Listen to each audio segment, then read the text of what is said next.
Hello, you amazing people.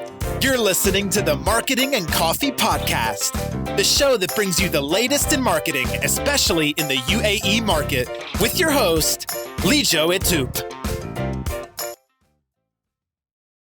Thank you, BIjay, for coming on to this podcast, my podcast with the Marketing and Coffee. So BIjay leads BNI, a networking organization, and I make it very simplified.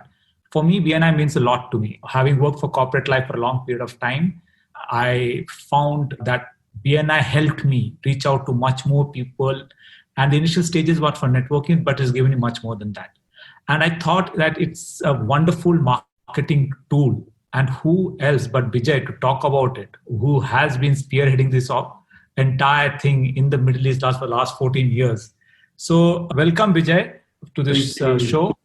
I hope the people who are listening out there will have a great understanding of what BNI is, what you are, and how it's going to help a business, especially in these times. It's a pleasure to be here, BIjay. Thank you for having me. Great. So when did you come to Dubai? I've heard the story of you coming to Dubai, and how did you form BNI? Let me start with that.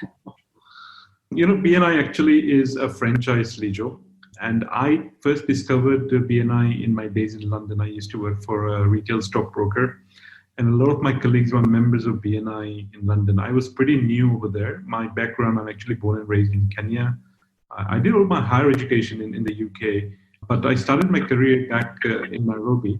And then there came a time when my wife and we decided to actually make a move to London. So I joined this retail stock firm in Canary Wharf in London. And a lot of my colleagues were members of BNI. So they told me, you need to join BNI. So I got invited to a couple of these meetings. And straight away, I could see how powerful this is. We're talking about 2001. September 9/11 had just happened. Things were pretty doomed. And when I walked into these meetings, I thought, wow, I want to be part of something like this. I didn't know at that point it was a global organization. I had no idea it was a franchise. And, when I said I want to join, they said, well, in BNI, we only allow one person in every trade or profession to be part of the chapter. So all these chapters that I visited, none of them had a vacancy for me to join because it was already taken by another financial services person. So I told them, put me on a waiting list and I would like to be part of a chapter. If I can get one started, then I'll be more than happy. Anyways, nothing happened, the places were full. I was on a waiting list and I just continued with what I was doing. There was no opportunity to join at the time. But 3 years later, I happened to be in Dubai with my wife. We were scouting to see how we can move to Dubai. I was offered an opportunity. And by chance, I came across, BNI, not in Dubai, but I received a call from them. They were actually trying to get me to join. They had me on the waiting list for 3 years. Can you believe it? And it dawned on me that maybe I should join a BNI in Dubai. But upon researching, I found there was no BNI in Dubai. So to cut a long story short, when I started researching, I found it was a franchise and they were offering the opportunity. And I thought it'll be a great thing to do because my wife and I were moving to Dubai. And, as I was starting out over here, I only knew 2 people in Dubai. And we had been to Dubai many times on holidays. So it sounded like a great place to come to. You're looking at 2004, 2005. Things were just picking up at that time. And I took the opportunity to take the franchise. I did not have a vision, BIjay, to actually create what we have today. I was just looking at maybe have a couple of chapters, have a network of my own, which will support my business at that time. But once we got into it, we realized that this was very rewarding. In financial services, it was very rewarding because you're actually helping people plan their financial future, to secure their financial future, to provide protection. Whereas over here, the rewarding thing was you were helping people beyond that, in their personal development, in their businesses. And we then made a conscious decision to focus solely on this and really grow this. So as much as it was a franchise at that time, I really didn't have big business plans. And BNI is, the headquarters. At that time, they didn't really mind how we took it or how we grew it. But within a few years, we realized that this can be a great opportunity. And here we are today, 15 years now into it.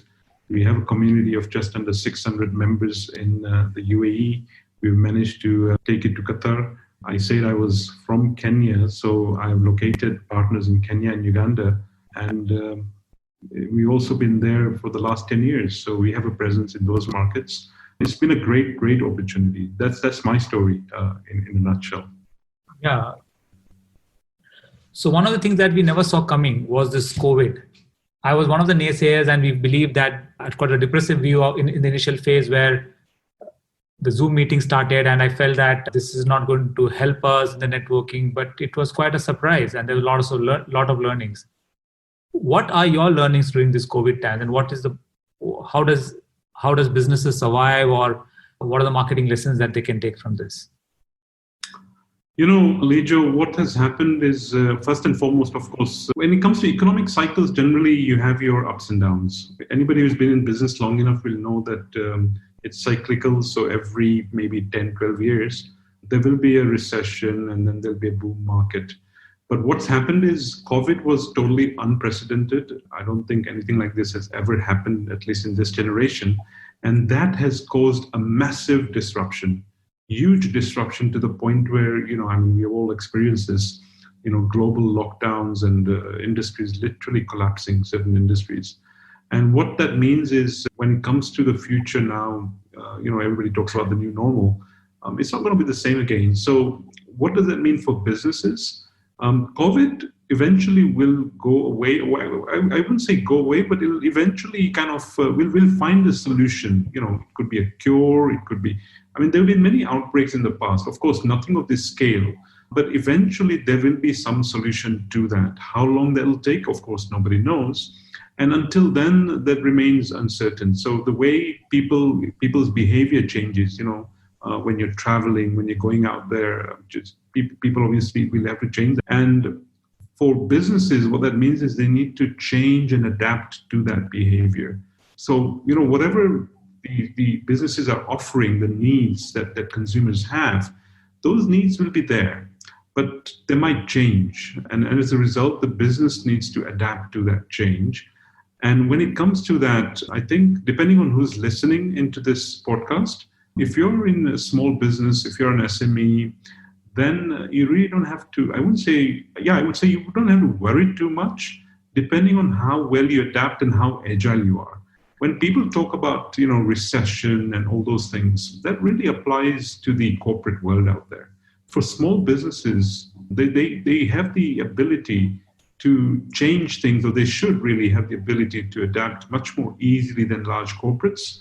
And one should really start looking at how, they can pivot or perhaps, what sort of opportunities lie ahead.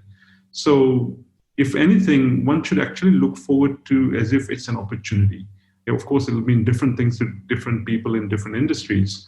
But ultimately, I do see this, the only way actually to see this is positively, because if you don't do it any other way, then it really doesn't help anybody in any case. So that's the way I see the future in the months and years to come.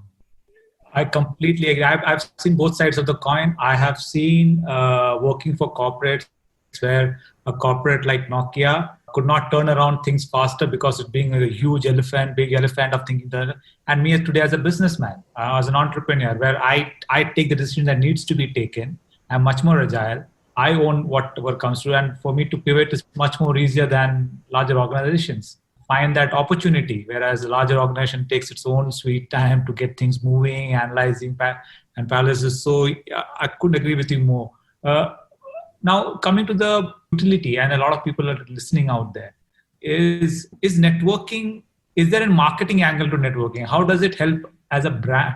Like if I'm part of BNI and it's as a networking organization, does it help me create a brand for myself? Because I have had enough understanding of people, how it's helped small enterprises create a brand just by being associated with BNI. What do you feel is networking marketing to channel that people can use it as? I think you've hit the nail on the head, Lijo. Networking actually If anything, it should only be a marketing strategy. It should never be a sales strategy. A lot of people mistake networking to be a sales strategy. And when you find that, what happens is you'll meet people either at networking events or these days, of course, online. And they literally are ready just to pounce on you, if I can, say that. At networking events, you meet people, they have this thing that, oh, I can go out and network, I'll meet people. They start handing out business cards, thinking just by handing out a business card will be enough for them to start receiving inquiries and phone calls. These days, of course, we all receive lots of, I have started receiving so many more connection requests on LinkedIn, for example, right? And you can tell pretty much from the profile of the person what's going to happen next the moment you accept that request. People who are either novice at this or don't understand what networking really should be about, the moment you accept that connection request, I can pretty much be assured the next communication or message I'll get from them is they're trying to pitch something to me or sell something to me. And that does not work. No matter how good their product or service, the fact that I am being sold to, I don't think anybody likes that. But if you start looking at networking as a marketing strategy, what does that mean? Marketing is all about creating what we call visibility. So sharing your story, telling your story, doing that strategically to enough people out there. So selecting your network, who are the kind of people who would be aligned to what you do, and really creating your visibility amongst this group of people. When you do that, then that becomes a great marketing strategy, because what happens next is multiple things. You can use this network to start referring to you. They can support you. So for example, right now with this COVID situation, a lot of people are turning to their network to see how they can support them purely in terms of ideas, decisions. Sometimes, there are some tough decisions to make when you have the right network. So it's all about relationships ultimately. And if you look at what marketing really is these days, a brand, when somebody is loyal to a brand, it's about the why. What does that brand stand for? And it's all about a story. So you really can associate networking to be part of a marketing strategy where you can share your story amongst people. These days, of course, with the onset of social media and digital, you get a lot of people, if they do it right, it's all about sharing your story online and creating what we call people who are fans of your brand. And then when you have enough fans, they become influencers to the community out there. And that's how you start growing your business, because that's how you start getting people coming to you. So it's all connected to each other, but ultimately it is a marketing strategy. It is not a sales strategy. Absolutely not. Yeah, this is a thing that I learned while being part of BNI, and I think there's some term for that. This is not hunting. It's farm. You need to farm. You need to build relationships, and that's true for any brand. Correct. You just don't buy, hey, I saw this ad and let me buy this brand. So I think it's a long-term strategy, and I couldn't agree more on people sending requests on LinkedIn. On that note, so now when BNI started, offline networking was the biggest platform, was the only platform, let me just put it that way. Today there is LinkedIn, there is multiple. How will it coexist? How does LinkedIn and the physical networking, does LinkedIn help BNI as an asset? Or do you think that in terms of networking as a marketing tool, both operate in a completely different way? LinkedIn for anyone, social media. So I remember when I got into BNI 15 years ago, the social media networks had just taken off. So the likes of, for example, Facebook and LinkedIn, these are the popular networks today. They serve different needs, of course. And today these networks are humongous, right? They're literally in the tens or hundreds of millions of users out there. So the networks, the opportunity they presented is vast.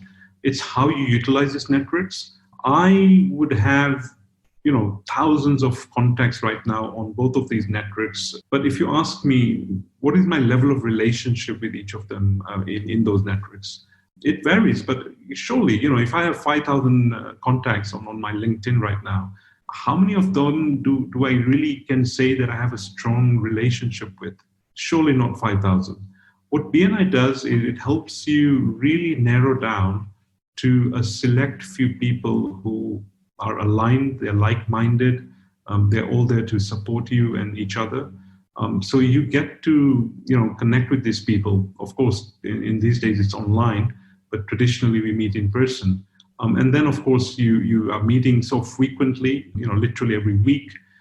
Everybody is committed to helping each other. So you're actually meeting with a purpose to help each other, and you're also being held accountable. That can only happen through a network like BNI. I'm not saying BNI is the only one. There could be other networks out there, but you need that. What LinkedIn, Facebook, or any other network allows you to do is access lots and lots of contacts. And again, select some people from within those to see if they can become part of your inner circle, if I may say. So I think they absolutely do complement each other. They work hand in hand. It's how you then utilize these. So it's about creating an inner circle, your circle of strong supporters who will be there for you come rain or shine. And you can count on them both for business and for your personal development. That's interesting. And I feel more so now. I feel it's the other way around. Offline engagement is the differentiator than online. Because online is getting so much of clutter, so much that personal touch is going away. And that's what's going to make a difference. Because even if you try to do something online, then I think that's where BNI is a channel that people should look at actively. So for my listeners out there who are actively considering networking as an opportunity, how does one get into BNI? Is there any process? Is there any minimum qualification? So yeah, first and foremost, of course, you need to be representing a business. So, we do have people from time to time who come to BNI and they love it, but they're really not in business as such, but they just love being part of, being surrounded by like-minded people, and it helps them in their personal development. Unfortunately, you need to be representing a product or service. So either you are an owner of a business, you're an entrepreneur, or if you're employed, you are charged with the development of business in the organization you work for. The process typically, Joe, would be first and foremost, go and attend a meeting just to experience it. We have multiple chapters across all the major cities in the world. And the reason we have multiple chapters, again, is because there's so much business out there for everybody. And we only limit one person in every trade or profession in a chapter. So you can imagine, if you had a chapter of 50 people representing 50 trade or profession, there'll be so many other people doing the same thing. So we would like to give this opportunity to as many people out there. So go and visit a chapter. Each chapter has the same structure, the same agenda, no matter which part of the world we go to. But of course, it's made up of people. So, each chapter will have its own personality. So once you've experienced a couple of chapters, you're going to get a good feel of, whether you want to be part of it and which one, because you will fit in certain chapters and you may not fit in others. Once you make that decision, you then get invited to make an application to join.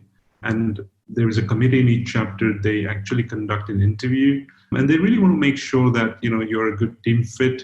This is not for an ailing business or a startup necessarily. So they're ideally looking for people who already have some sort of track record, people who are still hungry for growth, and of course, if they have the right mindset and a positive attitude. And if they meet all those criteria, then they absolutely get inducted. They get invited and they get inducted as part. And then there's a whole onboarding that we go through to help all our members. So that's really what the journey would be for somebody wanting to be part of BNI. So is BNI just about networking? Is there more to BNI than just opening up a group of people who can help you get referrals? How does BNI evolve? Yeah. That's a great question. So, essentially people look at the opportunity to see if they can form a relationship with a whole team of people out there who will then generate referrals for them. But what I've come to learn, and especially, where we are in Dubai, a lot of us, of course, Dubai is not yes, we make it our home, but we all come from so many different places. And one day, ultimately, for a lot of us, we will probably go back. So when it comes to our families, our extended families and support structure, for a lot of people, they may not have that, and they find that in BNI. back home we have our friends and our relatives, and you have great support structure. Over here, you may not necessarily have that. Of course, there are many people who have now made Dubai their long-term home. But this literally becomes your extended family. And you then, I've seen members do things together, what you typically do. I mean, friendships, long-term friendships are formed over here. I've actually seen as a result of BNI, members actually getting together, getting married, members getting into business relationships, lots of things. I mean, people, get into other activities. You find that, I know, Elijah, you're a big cricket fan, right? And if I recall correctly, the chapter that you belong to, they are cricket fanatics, aren't they? And I think that goes a long way in that chapter, that bonding together for all of them. So I'm sure you can relate to that. So all these things which bring people together, it's beyond business, whether it's sports, whether it's the love of probably going and dining outside and visiting all great restaurants. I know people now get together and they actually travel the world together. So very strong friendships are born out of BNI. So interesting you say that. I was just thinking, does it hold true for my own life in BNI? So I've done sports has been an activity. I've gone out for trip, BNI members, parties out there, and also the huge amount of varied businesses that's there. In my chapter, there's 65 people. It represents 65 different categories, 65 different perspectives. I don't even have to think twice before I need something to ask anybody. Is there in my chapter? And that comes to the point. Sorry? Pardon? The knowledge that you gain. Normally when people are in business, they don't get a chance to interact with so many different professions. So you may have clients, but you don't really get into that from a networking angle. Whereas in BNI, the knowledge you gain from all these vast industries, you become kind of an expert in so many different areas and topics.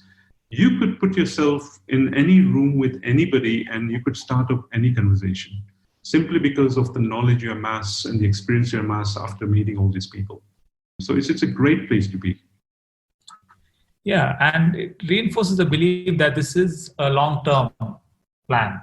It's something that it becomes part of your life. It's you don't separate this. You don't look at this as now I'm going to do it. It just becomes part of your extended life.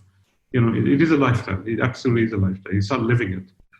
Yeah. So I think one of the things that we keep saying in the meetings is that you come here for business, but you stay here for the relationships and the knowledge and the bonding and that's true. Then it goes and for me as a marketer, it is so interesting that when you connect with a human being on an emotional basis, the attachment to you as a brand, if you take each of us as a brand, is so strong that they all look out for each other. And for any brand, it's a dream to go out there and create lasting relationships. And there is a learning that to create those lasting relationships, you have to engage constantly, give that exposure as a brand constantly so that you become a part of each other's life. And that in the long run is what is going to sustain. And that has been my biggest learning in BNI. It has fast-tracked my learnings in the way businesses are operated. So I couldn't agree more with you. Talking about a brand, it's about, like you said, building that visibility. Of course, you want to be good at what you do. Now, can everybody be the best in what they do? Everybody strives to be very, very good. But when you start ranking people, in what you do, for example, Lijo, we expect that you are excellent at what you do. Are you always number one? Not necessarily. No. But the whole idea is the fact that you are most visible amongst your network when they are out there connecting with people and they identify an opportunity or so they need to connect with somebody in your industry. The first person they think of is you, simply because of that recall. You are in front of them. So that brand, building your brand, whether it's your personal brand, whether it's your professional or your corporate brand, that's what in front of them. So when they are referring their colleagues and their trusted people, they don't always say that, right, which is the number one person to go to. They want to refer them to people who are credible.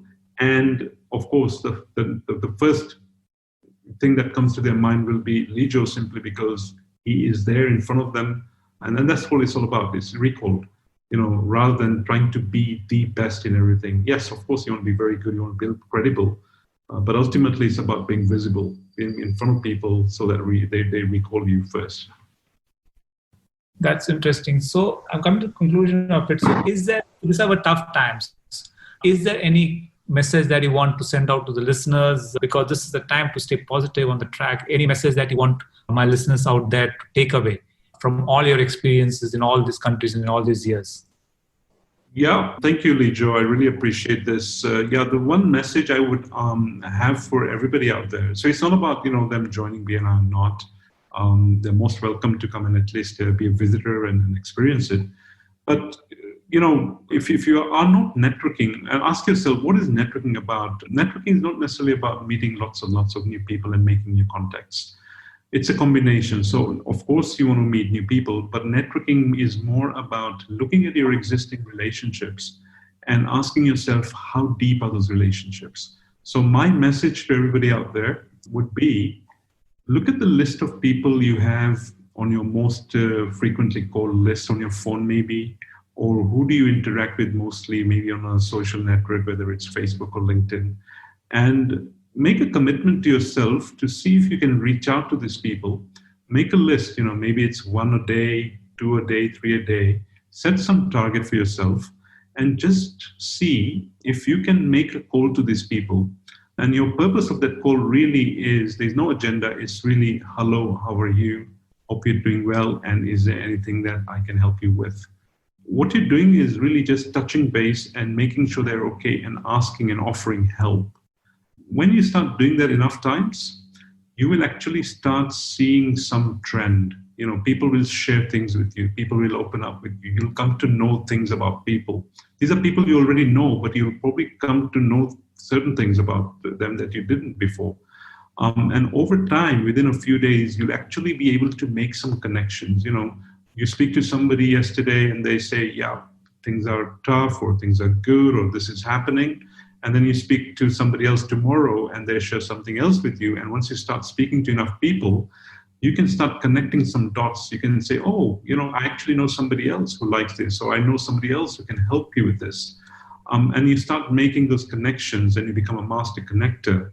And then you start seeing the magic happen. So that's what I will ask all of you to do. Try it out. It's fun, it's rewarding, and you're doing it purely out of the joy of helping somebody and giving rather than expecting anything. Once you start doing that, believe you me, things will really start coming to you because you become that central person, the resource who people will reach out to and call anytime they need, and you become a hub. And it's a wonderful experience. Thank you. I hope the magic happens in everybody's life who's listening and not listening in. And we need all the kind of positivity around all of us to make that magic happen. Thanks a lot, BIjay, for coming on this show. It was wonderful. I learned a lot and hope my listeners also learn a lot. It's a pleasure being here, Lijo. Thank you so much. And I wish everybody, stay safe, of course. Look after yourselves and look at it positively. Thank you.